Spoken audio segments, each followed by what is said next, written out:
Hello friends, welcome back to Brahmi kitchen. ನಾನು ನಿಮ್ಮ ಚೇತನ ಮಂಜುನಾಥ್. ಇವತ್ತಿನ ರೆಸಿಪಿ ಬಂದ್ಬಿಟ್ಟು ಟೊಮೆಟೊ ಬಾತ್.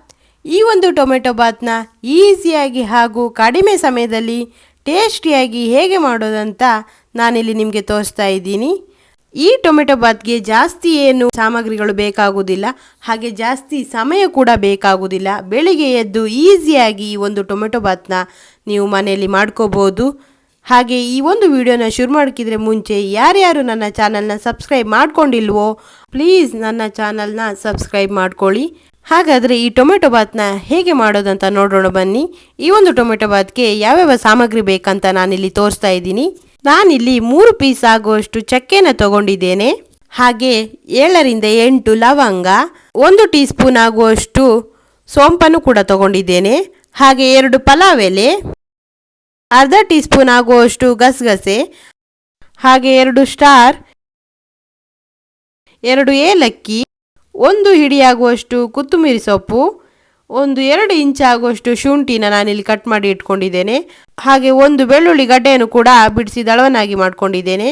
ಮೀಡಿಯಂ ಗಾತ್ರದ 2 ಈರುಳ್ಳಿ, ಹಾಗೆ 5 ಟೊಮೊಟೊನ ನಾನಿಲ್ಲಿ ತಗೊಂಡಿದ್ದೇನೆ. 2 ಹಸಿಮೆಣಸು, ಹಾಗೆ ನಾನಿಲ್ಲಿ ರಾತ್ರಿನೇ ಈ ಬಟಾಣಿನ ನೆನೆಸಿಟ್ಕೊಂಡಿದ್ದೇನೆ. ಈ ರೀತಿಯಾಗಿ ಈ ಬಟಾಣಿನ ನೆನೆಸಿಟ್ಕೊಳ್ಳೋದ್ರಿಂದ ಇದು ಅನ್ನದ ಜೊತೆ ಚೆನ್ನಾಗಿ ಬೇಯುತ್ತೆ. ಇವಾಗ ನಾನಿಲ್ಲಿ ತೋರಿಸಿರುವಂತಹ ಈರುಳ್ಳಿನ ಉದ್ದವಾಗಿ ಕಟ್ ಮಾಡ್ಕೊಂಡಿದ್ದೇನೆ.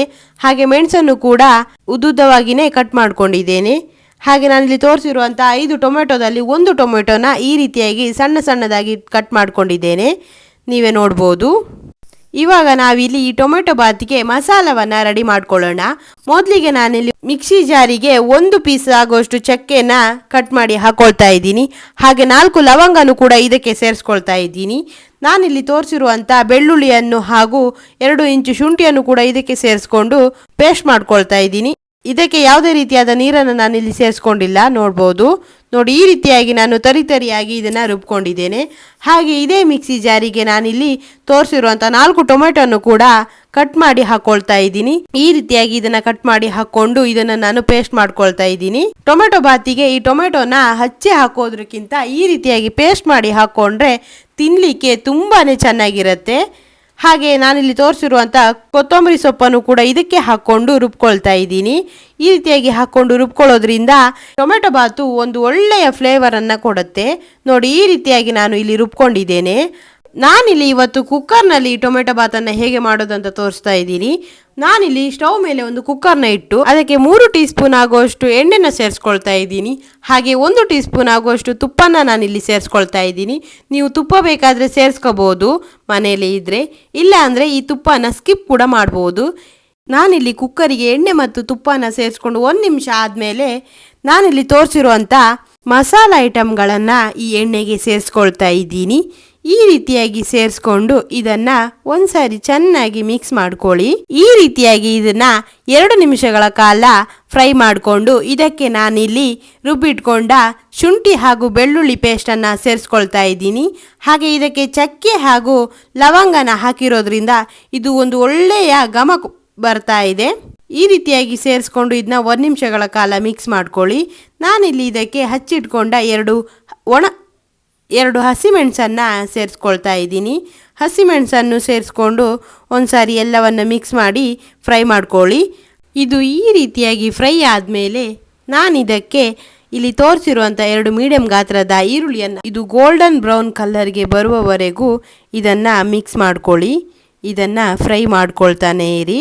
ಗ್ಯಾಸ್ ಕೂಡ ಹಾಗೆ ಮೀಡಿಯಂ ಫ್ಲೇಮ್ನಲ್ಲೇ ಇರಲಿ, ಜಾಸ್ತಿನೂ ಬೇಡ ಲೋನೂ ಬೇಡ. ಈರುಳ್ಳಿ ಹಾಕಿದ ಮೇಲೆ ಗ್ಯಾಸ್ನ ಮೀಡಿಯಂ ಫ್ಲೇಮ್ಗೆ ಇಟ್ಕೊಳ್ಳಿ. ಈ ರೀತಿಯಾಗಿ ಈರುಳ್ಳಿನ ನೀವು ಫ್ರೈ ಮಾಡ್ಕೊಳ್ಬೇಕಾಗತ್ತೆ. ನೋಡಿ, ಈ ರೀತಿಯಾಗಿ ಇದು ಫ್ರೈ ಆದಮೇಲೆ ನಾನು ಇದಕ್ಕೆ ಸಣ್ಣ ಸಣ್ಣದಾಗಿ ಹೆಚ್ಚಿಟ್ಕೊಂಡಿರೋ ಟೊಮೆಟೊನ ಇಲ್ಲೇ ಸೇರಿಸ್ಕೊಳ್ತಾ ಇದ್ದೀನಿ. ಈ ರೀತಿಯಾಗಿ ಟೊಮೆಟೊನ ಸೇರಿಸ್ಕೊಂಡು ಚೆನ್ನಾಗಿ ಮಿಕ್ಸ್ ಮಾಡ್ಕೊಳ್ಳಿ. ನೋಡಿ, ಈ ರೀತಿಯಾಗಿ ಮಿಕ್ಸ್ ಮಾಡಿಕೊಂಡು ಇದನ್ನು 1-2 ನಿಮಿಷಗಳ ಕಾಲ ಫ್ರೈ ಆಗಲಿಕ್ಕೆ ಬಿಡಿ. ನೋಡಿ, ಇದು ತಳ ಹಿಡಿಯೋ ಸಾಧ್ಯತೆ ಕೂಡ ಇರುತ್ತೆ, ಹಾಗಾಗಿ ಇದನ್ನ ಮಧ್ಯೆ ಮಧ್ಯೆ ಮಿಕ್ಸ್ ಮಾಡ್ಕೊಳ್ತಾನೆ ಇರಿ. ನೋಡಿ, ಇದು ಈ ರೀತಿಯಾಗಿ ಫ್ರೈ ಆದಮೇಲೆ ಇದನ್ನು ಒಂದ್ಸಾರಿ ಮಿಕ್ಸ್ ಮಾಡಿಕೊಂಡು ನಾನು ಇದಕ್ಕೆ ಇಲ್ಲಿ ರುಬ್ಬಿಟ್ಕೊಂಡಿರುವಂಥ ಟೊಮೆಟೊ ಹಾಗೂ ಕೊತ್ತಂಬರಿ ಸೊಪ್ಪಿನ ಪೇಸ್ಟನ್ನು ಇದಕ್ಕೆ ಸೇರಿಸ್ಕೊಳ್ತಾ ಇದ್ದೀನಿ.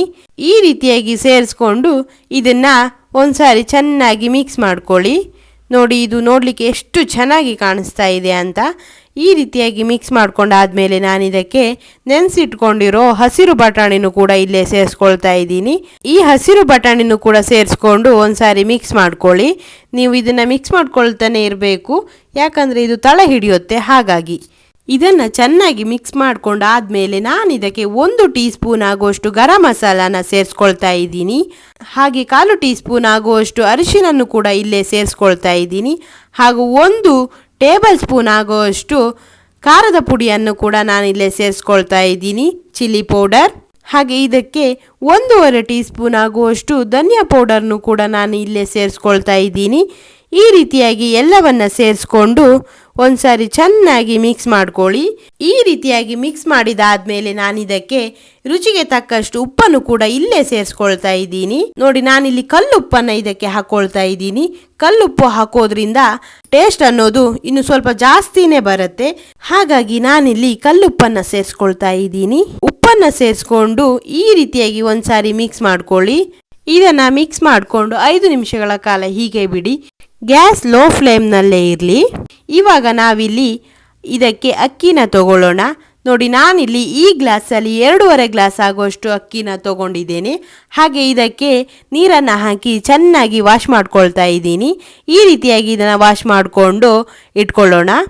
ನೋಡಿ, ಇದು 5 ನಿಮಿಷವಾದಮೇಲೆ ಈ ರೀತಿಯಾಗಿ ಮೇಲ್ಗಡೆ ಎಣ್ಣೆ ಬಿಟ್ಕೊಂಡಿರುತ್ತೆ. ಇವಾಗ ನಾವಿದಕ್ಕೆ ಯಾವ ಲೋಟದಲ್ಲಿ ಅಕ್ಕಿ ತಗೊಂಡಿದ್ದೇವೋ ಅದೇ ಲೋಟದಲ್ಲಿ ನೀರನ್ನು ಸೇರಿಸ್ಕೊಳ್ಳೋಣ.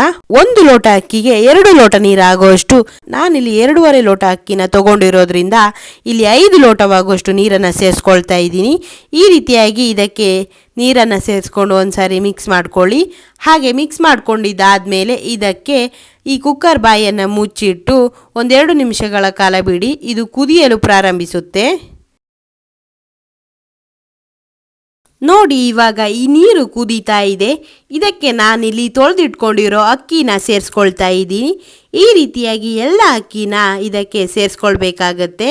ಈ ಅಕ್ಕಿನ ಸೇರಿಸ್ಕೊಳ್ಳುವಾಗ ಈ ಅಕ್ಕಿಯಲ್ಲಿ ನೀರು ಇರಬಾರ್ದು, ಯಾಕಂದರೆ ನೀರಿದ್ರೆ ಈ ಒಂದು ಟೊಮೆಟೊ ಬಾತು ಸ್ವಲ್ಪ ಗಂಜಿಯಾಗಿ ಬರುತ್ತೆ. ನಾವಿಲ್ಲಿ ಹಾಕೊಂಡಿದ್ದೇವಲ್ಲ, ಇಷ್ಟು ಪ್ರಮಾಣದಲ್ಲಿ ನೀರಿದ್ರೆ ಸಾಕು. ಅಕ್ಕಿಯಲ್ಲಿರೋ ನೀರನ್ನು ಚೆನ್ನಾಗಿ ಸೋಸ್ಕೊಂಡು ಇದಕ್ಕೆ ಅಕ್ಕಿನ ಸೇರಿಸ್ಕೊಳ್ಳಿ. ಹಾಗೆ ನಾನಿಲ್ಲಿ ಈ ರೀತಿಯಾಗಿ ಅಕ್ಕಿನ ಸೇರಿಸ್ಕೊಂಡು ಒಂದ್ಸಾರಿ ಮಿಕ್ಸ್ ಮಾಡ್ಕೊಳ್ತಾ ಇದ್ದೀನಿ. ಮಿಕ್ಸ್ ಮಾಡಿಕೊಂಡು ಇದರ ಉಪ್ಪನ್ನು ನಾನಿಲ್ಲಿ ನೋಡ್ತಾ ಇದ್ದೀನಿ. ಉಪ್ಪು ಬೇಕಾದರೆ ಇದಕ್ಕೆ ಸ್ವಲ್ಪ ಇಲ್ಲೇನೆ ಸೇರಿಸ್ಕೋಬಹುದು.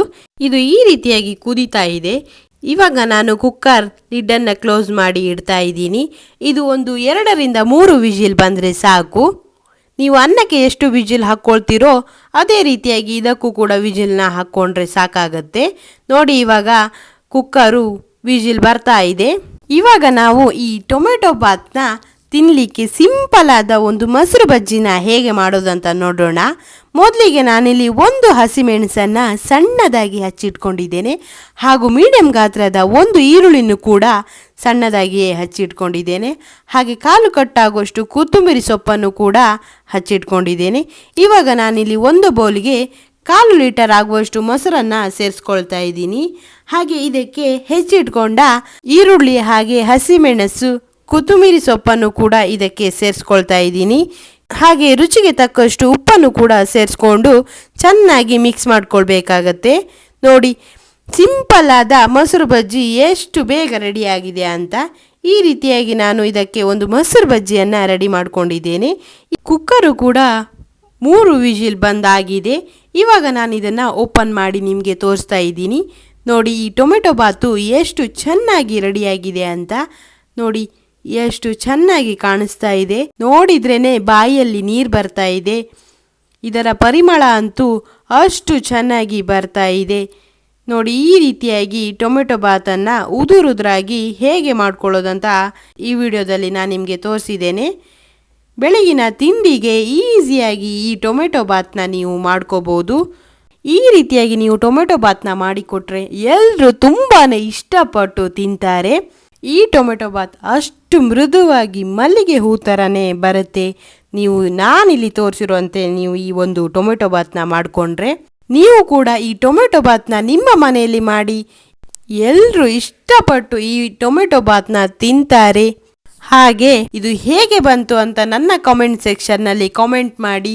ಹಾಗೆ ನನ್ನ ಈ ಒಂದು ವಿಡಿಯೋ ನಿಮಗೆ ಇಷ್ಟವಾದರೆ ಪ್ಲೀಸ್ ನನ್ನ ಚಾನಲ್ನ ಸಬ್ಸ್ಕ್ರೈಬ್ ಮಾಡಿ, ಹಾಗೆ ಲೈಕ್ ಮಾಡಿ. ನಿಮ್ಮ ಫ್ಯಾಮಿಲಿ ಹಾಗೂ ಫ್ರೆಂಡ್ಸ್ಗೂ ಈ ಒಂದು ವಿಡಿಯೋನ ಶೇರ್ ಮಾಡಿ, ನನಗೆ ಸಪೋರ್ಟ್ ಮಾಡಿ. Thank you.